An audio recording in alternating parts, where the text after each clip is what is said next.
만약에 그 당시 갖고 있었던 것만큼 계속했으면 우리가 홀란드 이상의 놀라운 선수를 이미 여태까지 봤을 공산이 크고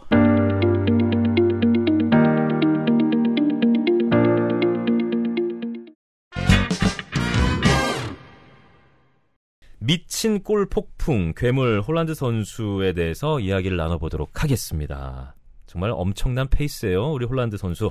근데 정말로 이 괴물이잖아요. 워낙 괴물이고 저는 사실 개인적으로 이제 이 선수가 지난 시즌 분데스리가에 있었기 때문에 중계할 기회도 좀 많이 있었는데 더 진화를 했어요. 더 무서워졌습니다. 저도 이번에 맨체스터 더비 중계를 봤는데 깜짝 놀랐습니다. 와, 이 정도였나? 그니까요. 좀 어이가 없더라고요. 인세인 말 그대로. 뭐야 했을 정도로 놀랐어요. 너무 아니 그런데 저는 약간 여기서 또 EPL 팬들이 혹시 저 보고 뭐라고 하실지는 모르겠는데 네네네. 약간 이런 건 있어요. 뭐냐면 잉글랜드 프리미어 리그가 가장 많이 보여지고 있고 사람들에게 그리고 가장 인기도 좋고 그쵸. 그렇기 때문에 여기서 나올 수 있는 약간의 뭐랄까 아주 바람직하지만은 않은 현상 중에 하나가 프리미어 리그에 와서 이제 지금 벌써 홈 3경기 연속 해트트릭 그런데 8경기 만에 또 해트트릭 네. 3번 아닙니까? 이런 거를 하니까 좀 더 부각이 되는 면은 없지 않아 있어요. 그러니까 예를 들어 이런 거예요. 다비드 실바 같은 선수는 라리가에 있을 때도 원래 다비드 실바였고요. 네. 그러니까 뭐 맨시티에 와서 또 과르디올라 감독의 시스템에서 아주 핵심적인 선수가 되면서 뭐 더 두드러진 활약을 했을 수는 있지만 그 다비드 실바와 라리가 있던 다비드 실바가 다른 선수가 아니거든요. 그렇죠. 산티 카솔라 같은 선수도 마찬가지고 저는 홀란드 선수도 사실은 이제 맨시티에서 본인의 위력이 더 배가 될 수 있는 아주 좋은 기회를 맞이했고 실제로 또 그렇게 해주고 있습니다만 뭔가 분데스리가 시절보다 이 선수가 갑자기 더 나은 선수가 됐다라는 그런 유형의 멘트에는 저는 동의하지 않아요.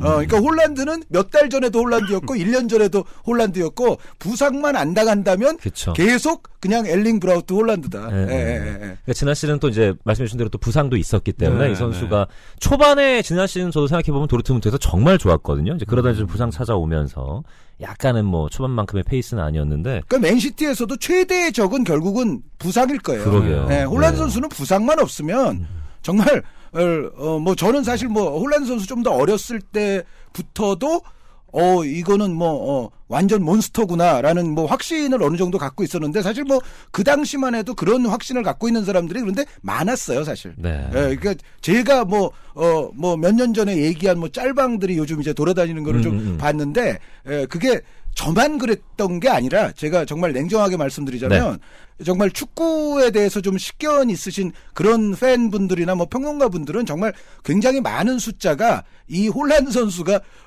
보통 선수가 아닌 선수가 될 것이다라고 아마 다들 거의 다 확신을 하셨다고 저는 생각을 해요. 저는 그 여태까지 부상들이 좀 있었던 건 사실인데 제 생각에는 그게 항상 있을 일 같지는 않거든요. 왜냐하면은 예를 들어 다른 예를 하나 들어보면 리오넬 메시 선수가요. 처음 떠가지고 이제 2005년 뭐 2004년 요때부터 이제 떴잖아요.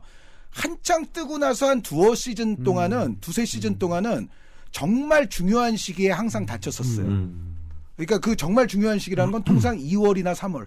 요럴 때 한 몇 시즌 초기에는 계속 다쳐서 바르셀로나가 그 당시에 뭔가 이제 유럽 무대나 이런 데서 탈락을 할 때 항상 메시 선수가 없어서 그럴 때가 많았어요. 그 커리어 초창기에는. 뭐 작아서 다치는 거 아니냐, 뭐 피지컬이 완벽하지 않다 그런 비난을 초창기는 좀 초창기 한 두세 시즌, 두어 시즌. 그런데 그 이후부터는 메시 선수가 사실상 철강왕입니다. 아이언맨이에요. 그러니까 홀란드 선수도 지금 경기에서 보면 볼 터치 횟수가 그렇게 많지는 않습니다. 그런데 정말 놀라운 게 정말 다른 공격수 같으면 욕먹을 수준의 적은 볼 터치를 하는 경기에서도 그 몇 번의 볼 터치 중에 반 정도를 유효 슈팅 내지는 골로 연결을 시키니까 뭐 이 선수의 전환율은 지금 엽기적인 수준이거든요. 그러니까 터치가 적고 뭐 경기에 좀 연관이 안 되는 것도 같은데 어느새 보면 경기 종료 홀란드 2골 뭐 이런 식으로 돼 있는 거예요. 그런데 어찌됐건 그러니까 리오넬 메시도 커리어 초기에 비해서는 점점 안 다치는 쪽으로 이제 노하우가 됐고 그 기간이 굉장히 길어졌던 것처럼 물론 홀란드 선수의 플레이 스타일이 약간의 그 부상 위험을 담지하고 있다는 거는 저도 어느 정도는 인정하지만 그렇다고 해서 이 선수가 그럼 항상 앞으로 부상을 달고 다닐 것이다라고는 저는 결코 생각지 않아요. 홀란드 선수 보면서 감탄하고 경탄하고 정말 놀라는 게 공이 없을 때 공 받기 위해서 공간으로 막 치고 들어갈 때 와, 그 큰 키와 긴 다리로 막 빠바바박 뛰어 들어가면은 공이 설령 그쪽으로 오지 않더라도 뭔가 좀 쾌감이 느껴지더라고요. 뛰는 걸 볼 때. 시원시원하죠. 예. 청량감. 그런 유형의 파괴적이고. 맞아요. 팬들에게는 즐거움을 주는 것 같아요. 그니까요. 맞아요. 강속구 투수를 보는 듯한 그런 느낌이죠. 그 확실히 그 선수만이 갖고 있는 그 분위기와 뭐 경기 내에서의 그 바이브라고 해야 될까요? 이런 게 진짜 남다르긴 한 것 같아요. 정말로. 보다 보면 정말 시원시원하기도 하고. 그리고 축구를 대하는 태도라든가 여태까지 어떤 열정이라든가 정말 뭐 구설수도 없잖아요. 홀란드 선수는. 그리고 굉장히 정말 어떻게 보면 축구의 진심인 그런 게 청년? 느껴져요. 그런 게 좀 느껴지고. 물론 추측성 보도입니다만 그 영국 타블로이드 신문에 주급 14억이다. 그런 보도가 나왔더라고요. 네. 주급 주급이 14억이면 뭐 몇백억 한 달이면 700억? 대충 50, 60억. 그 정도 되겠네요. 예, 그럼 700억 정도. 700억 정도 되겠네요. 세금을 많이 내겠죠? 세 전이겠죠, 이게? 절반 넘게 700억이요? 많이 내겠죠? 이게 절반쯤 세 내겠죠? 전일지 세 후일지도 그것도 아마 이게 찾아보셔야 아니, 세 전이라고 해도 엄청나죠. 세 전이라도 엄청나죠. 아니, 메이저리그에서도 이 정도. 그 정도 줄만하고요. 없죠. 예, 진짜. 와. 아니, 그런데 올여름에 그 대단한 맨체스터 시티께서 오히려 돈을 버셨어요. 아, 이분 때문에요? 아니요, 흑자 여름이에요. 그러니까 이렇게 돈을 썼는데도. 제수스, 진첸코, 스털링 이런 선수들 내보냈잖아요. 그리고 다른 또 뭐 임대 보냈다 뭐 이런 선수들 내보낸 것까지 포함해서 그 올여름에 예를 들어 상대적으로 첼시와 맨체스터 유나이티드는 엄청나게 돈을 썼거든요. 네. 그러니까 프리미어 리그 한 리그가 나머지 이탈리아, 스페인, 독일, 뭐 프랑스 합친 만큼 돈을 썼는데 그 가운데에서도 맨유나 첼시는 돈을 굉장히 많이 썼는데 정말 그 20개 팀 중에서 한 두세 팀 정도가 이제 그 우리 트랜스퍼 마크트 같은 이제 웹사이트 들어가 보면은 이제 그 지출과 수입이 나오잖아요. 네. 거기서 대부분 다 잉글랜드 프리미어리그 팀은 엄청난 액수로 빨간 글자로 지출액이 써 있죠. 네. 왜냐하면 이제 플러스 마이너스에서 다 마이너스니까. 그런데 맨시티가 플러스예요.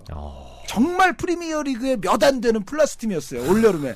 그러니까 제 생각에는 홀란드 선수를 저 정도 줘도 제가 봤을 때 아무 문제가 없고 오히려 이적료로는 오히려 돈을 벌었으니까 연봉은 저런 선수는 저 정도 줄 수 있죠. 줄만하죠. 전 지금 연봉 얘기 듣고 너무 깜짝 놀라가지고요. 나도요. 이야. 600억, 700억. 저는 그 돈값을 하잖아요, 지금. 그렇죠.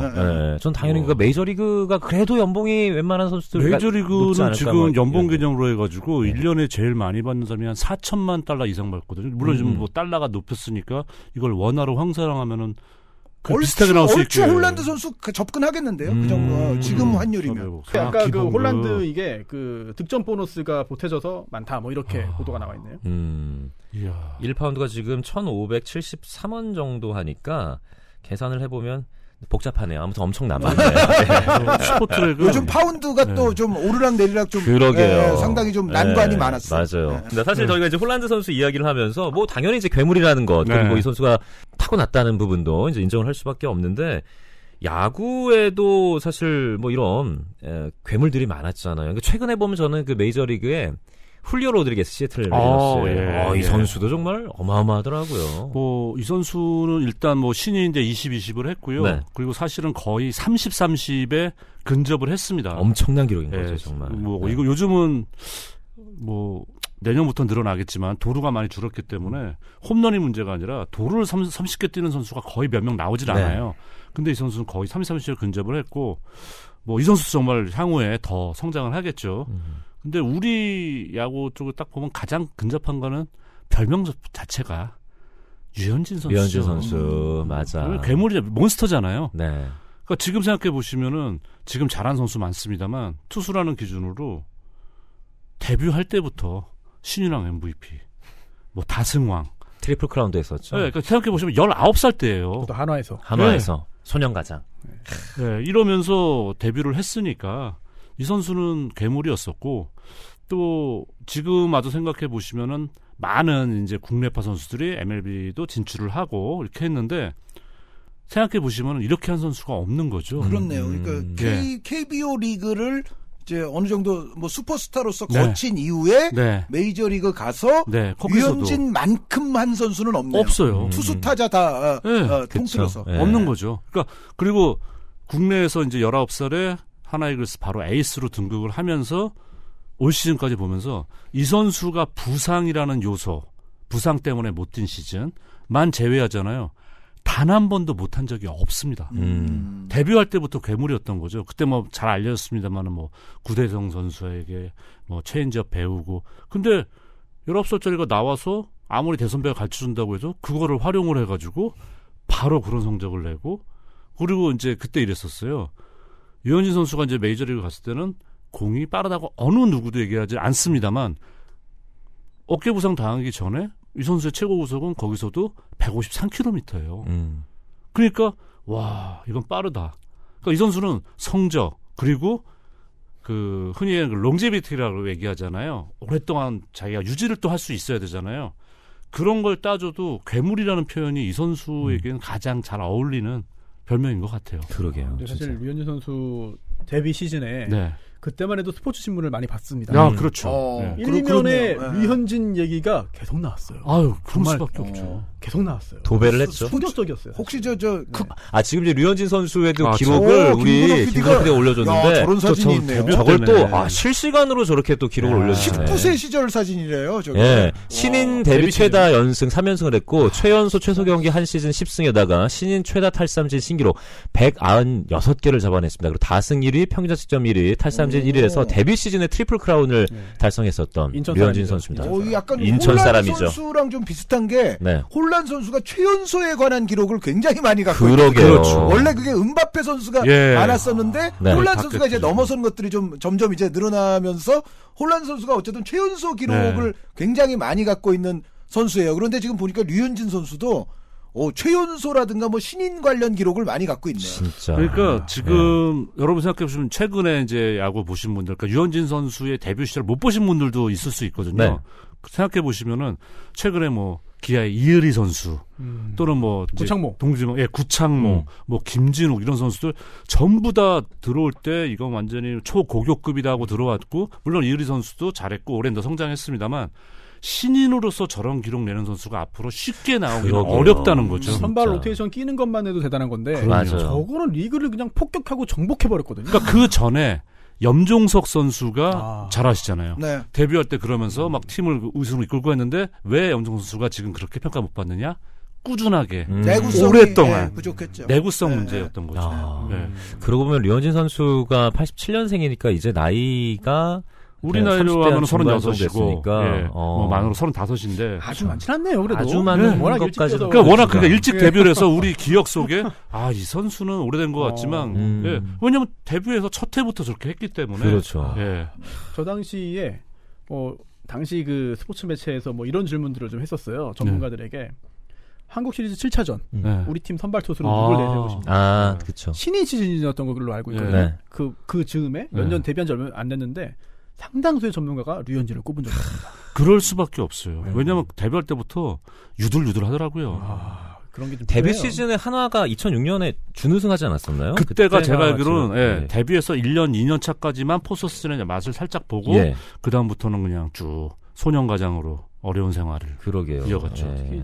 뭐 다른 선수도 그런 경우가 있고 또 약물 이용을 받기도 했지만 류현진 선수는 초창기에 8회, 9회에도 강속구를 뿌리니까 그럼요. 또 그게 어찌 보면은 스태미너가 좋다고도 볼 수 있고 어찌 보면 또 그때까지 힘을 좀 아끼면서 안배했을 수도 있는 거거든요. 그 말씀이 맞아요. 안배했을 거예요. 예. 이 선수가 정말 영리한 게 흔히 얘기해서 저희가 강약 조절한다 그러잖아요.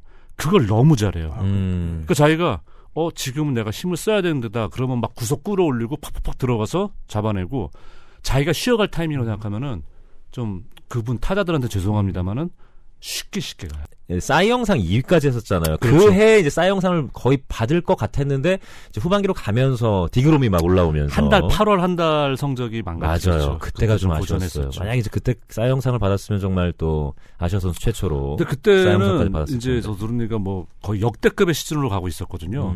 가고 있었는데 체력적으로 너무 힘들었대요. 네네. 너무 힘들어가지고 8월엔 정말 날씨도 덥고 하면서 체력이 거의 바닥을 치면서 네.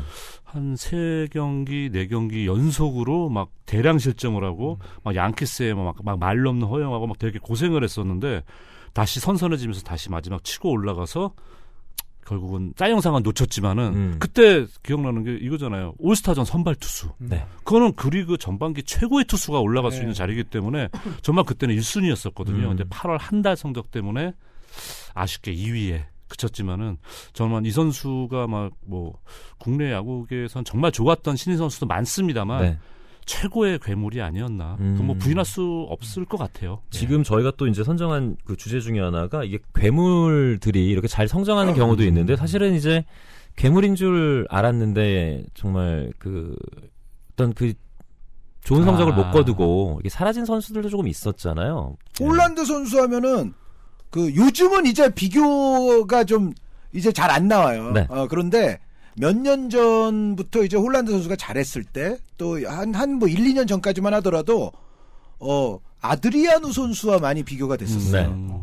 아마 많은 분들이 아드리아누 선수를 아실 텐데, 그러니까 이른바 그 브라질의 그 시절 있지 않습니까? 네. 호나우두가 아직 있는데 호나우 지뉴가 이미 뭐 세계 호나우두. 최고의 선수인데 여기에 카카에다가 아드리아누까지 맞아요. 같이 네. 있는 이 시기에 정말 홀란드가 지금 주는 것에 거의 준하는이라고 해야 될지 아니면은 그 시대의 관점에서는 뭐 홀란드 이상이었다고 해야 될지 어쨌든 홀란드에 충분히 비견될 수 있을 만큼의 센세이션을 세계적으로 일으켰던 게 사실입니다. 네. 특히 저는 MBC 지상파 출신 아닙니까? 네. 원래 그 MBC에서 제가 의미 있는 마지막 중계를 했던 것이 2004년 코파 아메리카를 제가 했던 적이 있어요. 네. 그러니까 남미의 이제 대륙컵이죠.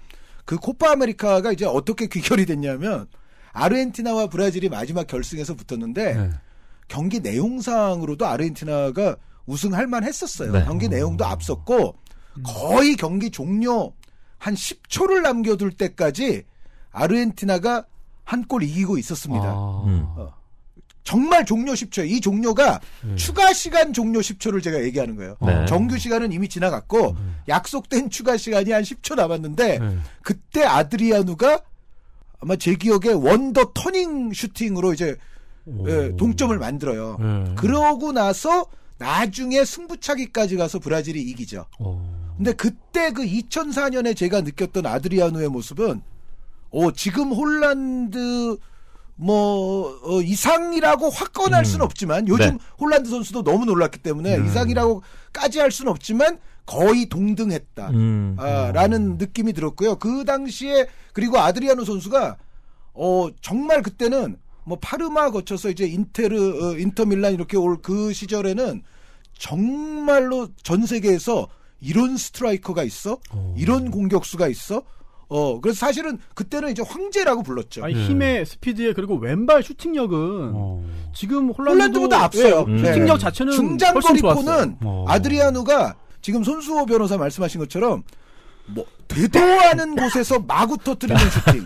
힘 있는 그냥 파워풀한 슈팅이 막 나왔으니까. 저 거리에서, 저 각도에서 막 각이 거의 없는 곳에서 무에서 유를 만들어내는 장거리 슈팅. 비디오 게임처럼 넣었어요, 골을. 네, 그리고 이제 장거리 프리킥. 네. 프리키커까지 했었다니까요. 워낙 힘이 좋았으니까. 네, 그리고 사실 덩치도 홀란드 크고. 선수보다 발재가는 아드리아노가 더 위죠. 그러니까 뭐 브라질리언적인 것까지도 갖고 있죠. 이 선수를 그 당시에 지칭할 때는 황제다. 그런 얘기를 많이 했어요. 그러니까 우리가 브라질에서 황제하면은 펠레로 그렇죠. 거슬러 올라가서 그 다음에 뉴 축구 황제는 호나우두 그렇죠. 선수를 이제 90년대에 얘기를 했었고, 근데 아드리아누가 그 2004년 5년 요때 보여준 모습은 이거는 정말 그 신체 조건에 저 킥 능력에 여기에 브라질스러운 발재간도 있고, 이게 가능해?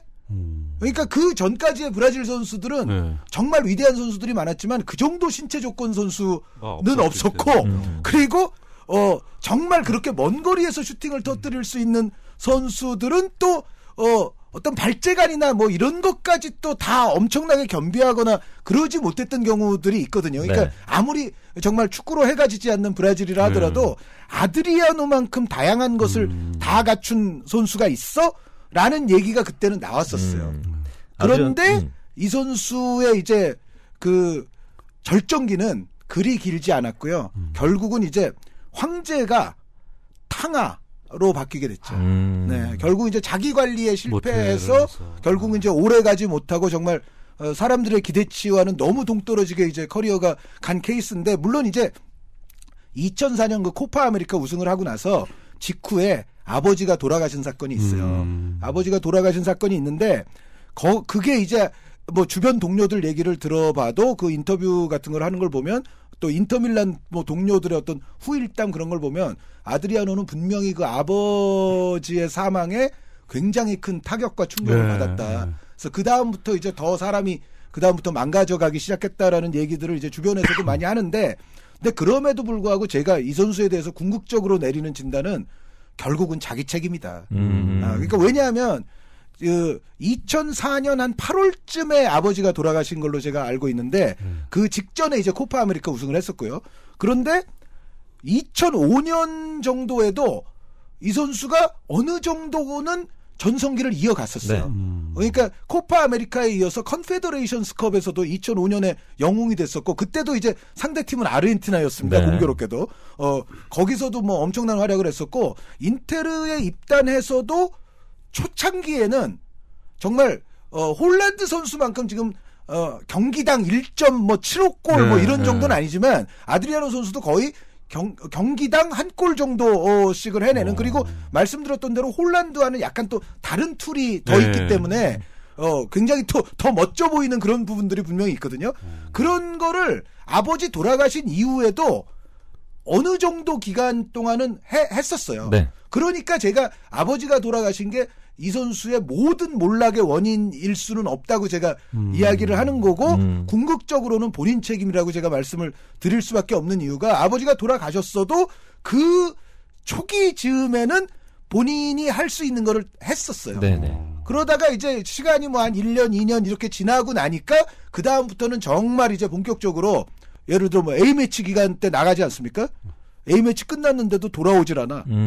구단이 어디 갔는지 몰라요. 네. 거의 실종 신고를 해야 될 정도로 그런 일을 뭐 벌이는 한편, 뭐 새벽에 발견되면 정말 나이트 클럽 뭐 이런 데서 항상 발견됐고, 인테르 밀란 입장에서도 이 선수를 쓰기가 이제 어려운 지경까지 나중에는 돼버렸죠. 만약에 그 당시 갖고 있었던 것만큼 아드리아노가 계속했으면 우리가 홀란드 이상의 놀라운 선수를 이미 여태까지 봤을 공산이 크고, 이 선수가 나이가 82년생이에요. 네. 근데 질라탄 이브라히모비치 선수가 아직도 뛰고 있는데 81년생이거든요. 그러니까 아드리아노 선수도 만약에 관리가 잘 됐으면 아직까지도 하고 있을 수도 있는 선수예요. 네. 나이로만 보면. 그리고 역시 이제 2010년대로 오게 되면은 홀란드 선수가 대표적인 것 같아요.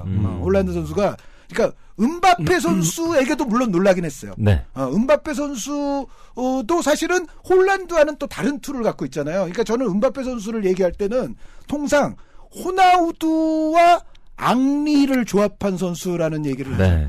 그러니까 호나우두 같은 스타일도 있고, 여기에 뭐 프랑스라서 또 그런지는 몰라도 티에리 앙리 같은 그런 유형도 있고, 그러니까 완전 호나우두는 아니고, 그렇다고 완전 앙리도 아니고, 약간 좀 조합형이 아니냐. 제가 은바페 선수를 봤을 때도 저도 굉장히 놀라긴 했어요. 그런데 홀란드 선수는, 그러니까 홀란드 선수가 은바페 선수보다 뭐 툴이 더 좋고 뭐 확실히 더 잘한다라서가 아니라, 홀란드 선수에게 조금 더 놀라긴 했어요. 왜냐하면 워낙에 이 풍채 자체가, 이분은 딱 봤을 때 안 놀라기가 좀 어렵고, 네. 그 풍채를 10대 소년 시절부터 하고 있었으니까. 그러게요. 네.